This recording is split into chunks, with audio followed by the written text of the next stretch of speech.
L'idée de la chaire est née en 2013, après une première collaboration fructueuse entre Lectra et ESCP Europe sur le thème de l'innovation. Comme toutes les grandes histoires, c'est d'abord une histoire d'amour, de fit avec Céline et avec Valérie, de compréhension mutuelle.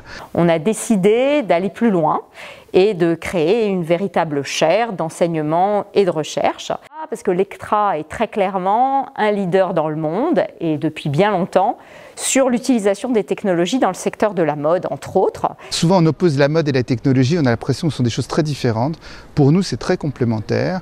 Et puis surtout, il nous est apparu que le monde de la mode allait changer profondément, avec une vraie révolution industrielle à venir, des changements de business model. On peut dire aujourd'hui, avec pas mal de fierté et d'enthousiasme, qu'on a été très précurseurs sur ce thème-là, puisque par la suite ont été créées la Fashion Tech Week en France, à laquelle on a été associé dès le début, à travers la chaire, mais aussi au niveau international, la rubrique qui s'appelle Bits and Bytes dans Business of Fashion.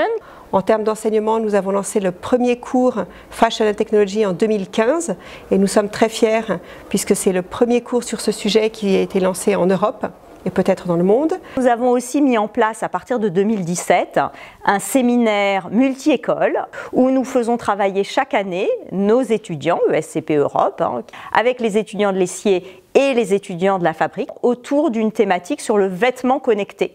En termes de recherche, ma collègue Valérie et moi-même travaillons sur plusieurs sujets de recherche et particulièrement récemment, nous avons travaillé sur l'impact de la technologie et des technologies sur les stratégies de localisation des entreprises européennes de mode.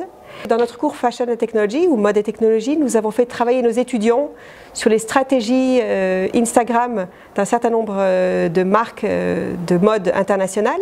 Et les travaux des étudiants ont donné lieu à un article dans The Conversation qui a eu 17 000 lecteurs et à une conférence sur l'influence d'Instagram dans la mode dans laquelle nous avons eu des influenceurs et différentes marques. Et finalement, le troisième axe, qui est l'axe de divulgation, consiste en des événements, des conférences. Nous organisons entre 3 et 4 conférences par an depuis la création de la chaire. Donc ça se prêtait très bien à une chaire avec une business school qui apprend justement à ses étudiants finalement comment gérer des business dans un monde en pleine transformation, beaucoup plus compliqué aujourd'hui avec l'écologie, avec le côté mondial, finalement tous les thèmes qui sont aujourd'hui enseignés à l'ESCP.